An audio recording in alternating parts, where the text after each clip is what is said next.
আসসালামু আলাইকুম। এই ভিডিওটা আমরা করতেছি হচ্ছে গিয়ে জুলাই থেকে নিয়ে আগস্ট পর্যন্ত যে স্বৈরাচারী হাঁটানোর স্বৈরাচারী পতনের যেই বিপ্লবিক আন্দোলন হয়েছে সেটার একটা টাইমলাইন বোঝার জন্যে। সো আজকে হচ্ছে গিয়ে 11 তারিখ, আগস্টের 11 তারিখ 2024 সাল। এবং এই আন্দোলনটা শুরু হয়েছিল একদমই জুলাই মাসের শুরু থেকেই, এবং এর আগেও কিছুটা ছিল। সো জুলাই মাসের শুরু থেকে যখন এই আন্দোলন শুরু হয় তখন থেকে নিয়ে একদমই হচ্ছে গিয়ে 18 তারিখ পর্যন্ত, 18 না, 16 তারিখ পর্যন্ত বেসিক্যালি অনলাইন মিডিয়াতে এবং নিউজ মিডিয়াগুলোতে, টিভি চ্যানেলগুলোতে কোনো জায়গায় এই আন্দোলনের ব্যাপারে, যখন এই আন্দোলনটা ছিল হচ্ছে গিয়ে কোটা সংস্কার আন্দোলন। সো জুলাইয়ের প্রথম থেকে নিয়ে প্রায় 16-17 তারিখ পর্যন্ত, 15 তারিখ 16 তারিখ পর্যন্ত হচ্ছে গিয়ে এটা কোটা সংস্কার আন্দোলন ছিল সম্পূর্ণভাবে। এখানে শুধু দাবি ছিল কোটা সংস্কার করতে হবে। সো এই ব্যাপারে মন্ত্রী এমপিদের থেকে প্রথম দিকে, অর্থাৎ প্রথম 10 দিন 15 দিন, 10 দিন তেমন কোনো বক্তব্যই খুঁজে পাওয়া যায় না। এবং প্রথম 10 দিনের মতো কোনো নিউজ টিভি চ্যানেলে এই ব্যাপারে কোনো আলোচনাই ছিল না। এবং এরপর যখন হচ্ছে গিয়ে 15 এর পর কিছু এমপি মন্ত্রী এ ব্যাপারে কিছু কথা বলেন। এবং তখন পর্যন্ত শেখ হাসিনা তেমন কোনো বক্তব্য দেয়নি, স্বৈরাচারের প্রধানমন্ত্রী শেখ হাসিনা তেমন কোনো বক্তব্য দেয়নি। তো এরপর নিউজ মিডিয়াতেও কিছুটা সামান্য আলোচনা শুরু হয় যখন ঢাকা ইউনিভার্সিটি এবং জগন্নাথ ইউনিভার্সিটি একটি বড় গ্যাদারিং করতে থাকে। সো ঢাকা এবং জগন্নাথ ইউনিভার্সিটি যখন এই দুটোতে ইনভলভ হয়, তারপর 15 তারিখে এবং 14 তারিখ, 15 তারিখ, 16 তারিখ, এই 3 দিন, 17 তারিখ, এই 3 দিন আন্দোলনটা একটু বেশি বড় হয়ে যায় মুভমেন্টটা।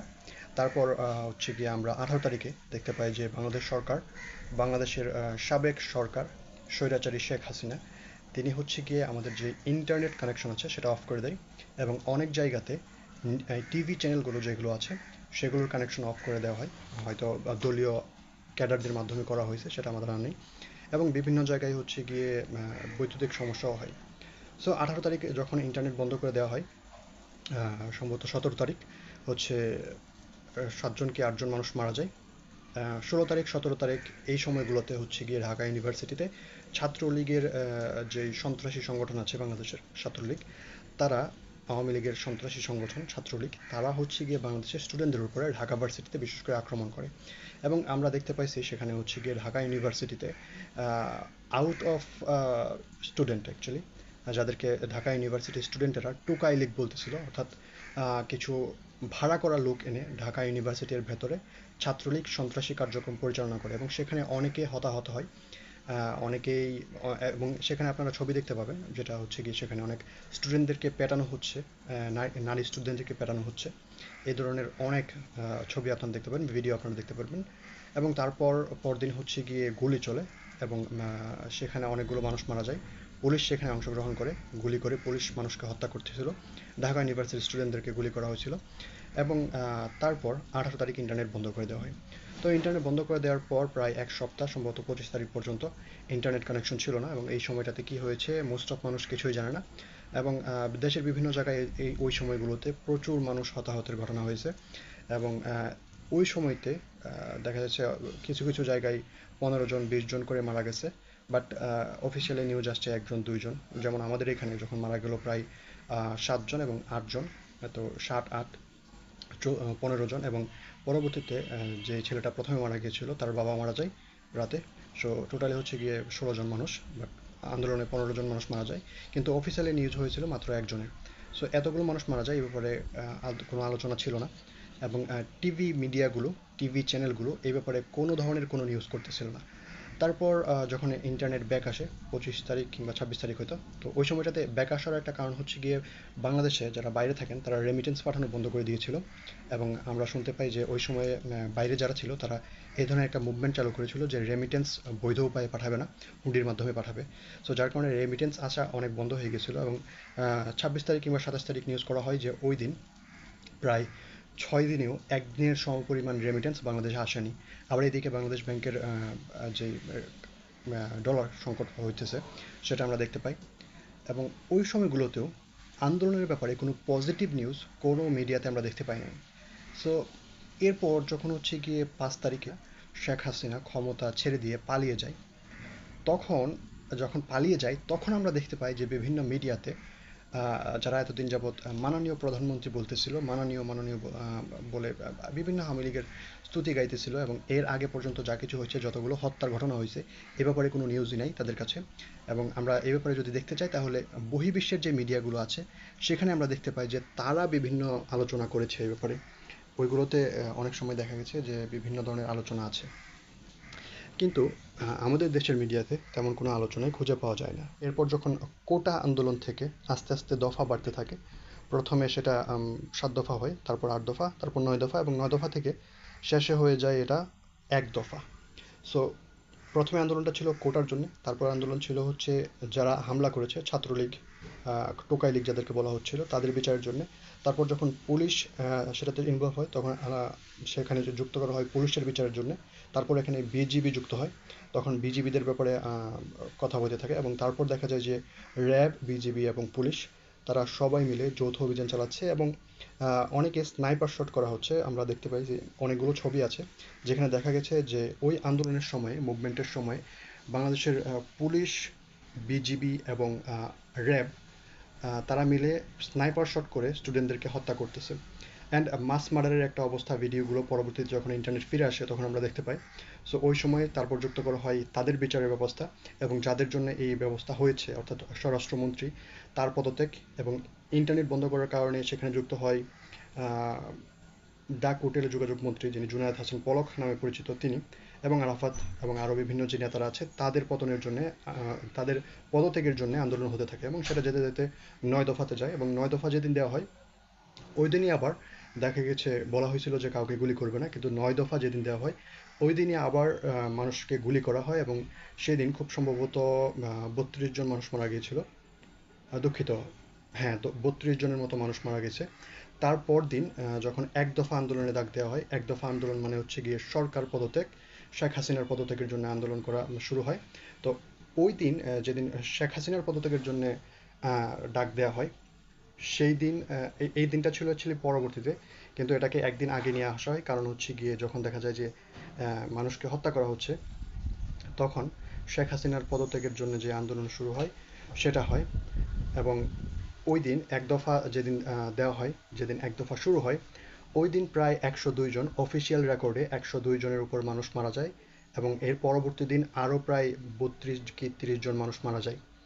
এবং এখন পর্যন্ত মানুষ এর মৃত্যু হচ্ছে। আজকে কয় তারিখ আমরা, 12 তারিখ, সরি 11 তারিখ আগস্টের, আজকে পর্যন্ত মানুষের মৃত্যুর ঘটনা ঘটেই যাচ্ছে।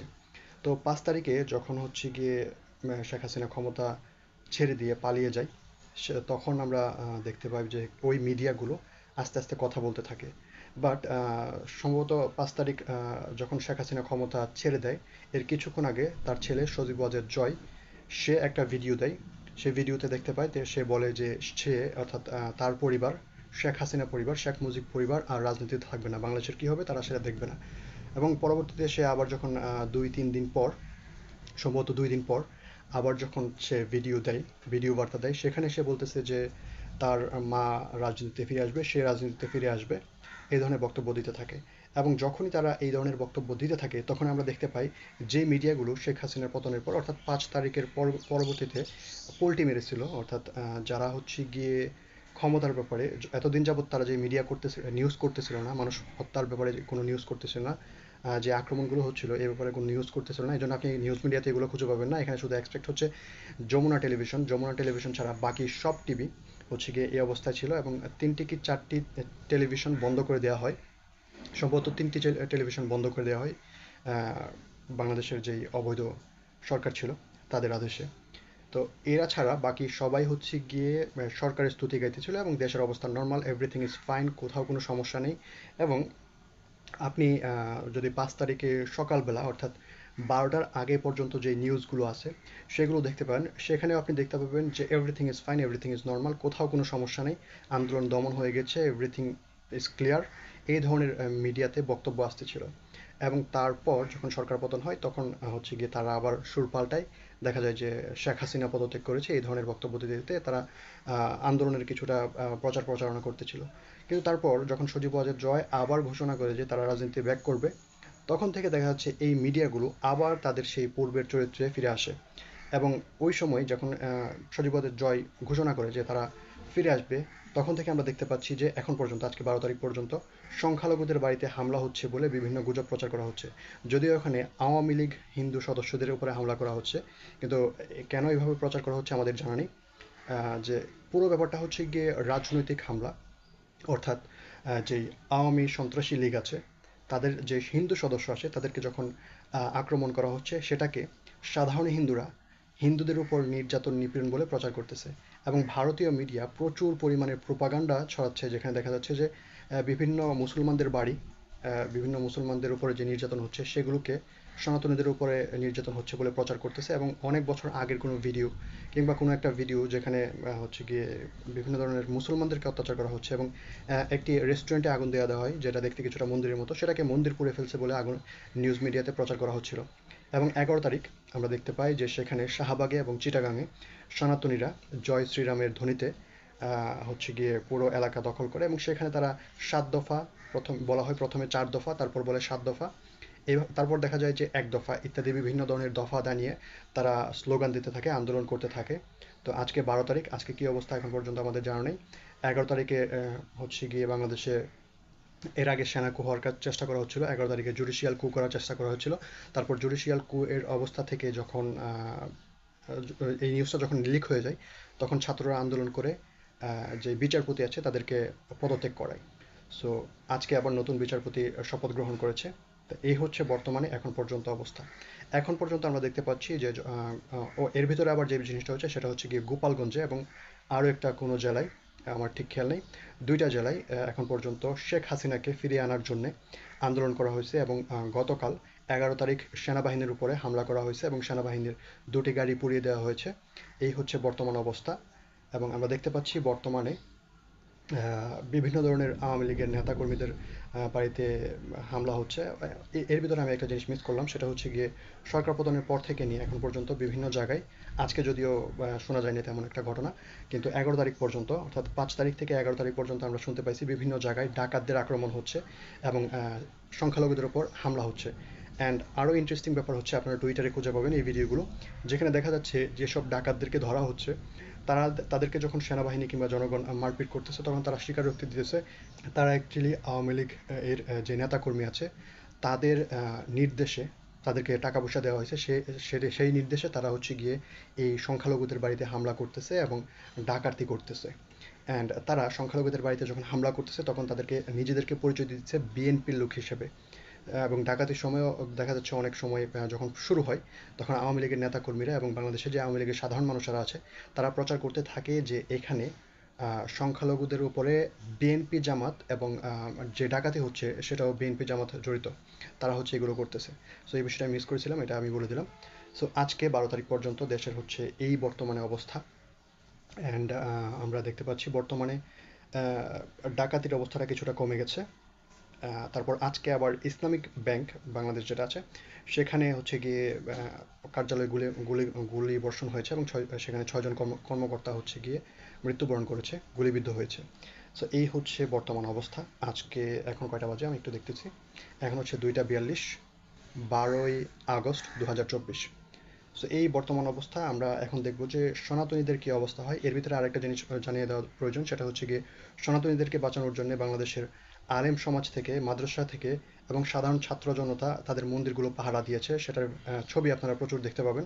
কিন্তু সেখানে আবার কিছু সনাতনী দেখতে পাই, সেটা তারা হচ্ছে কমেন্ট করতেছে those are just fake emotions, মানে মানুষকে হচ্ছে ধোঁকা দেওয়ার একটা কৌশল।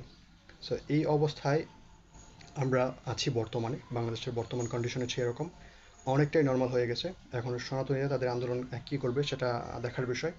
এবং এর ভেতর আরও একটা জিনিস হচ্ছে, সেটা হচ্ছে গিয়ে সে খবরটা হচ্ছে গিয়ে আওয়ামী লীগের নেতাকর্মীরা বিভিন্ন ধরনের মানুষ ভাড়া করে নিয়ে সীমান্তবর্তী এলাকাগুলোতে নিয়ে তাদেরকে দিয়ে মিছিল মিটিং করাচ্ছে, আন্দোলন করাচ্ছে। এবং বাইরে ভারত থেকে দেখা যাচ্ছে যে যখনই মানুষ এখানে পৌঁছাইতেছে ভারত থেকে তাদের মিডিয়াগুলো মানুষদেরকে দেখাইতেছে এবং বলতেছে যে ভারতে অনুপ্রবেশের জন্য তারা নাকি এই ধরনের মিছিল আন্দোলন করতেছে এবং বাংলাদেশে প্রচুর সংখ্যালঘু নির্যাতন হচ্ছে।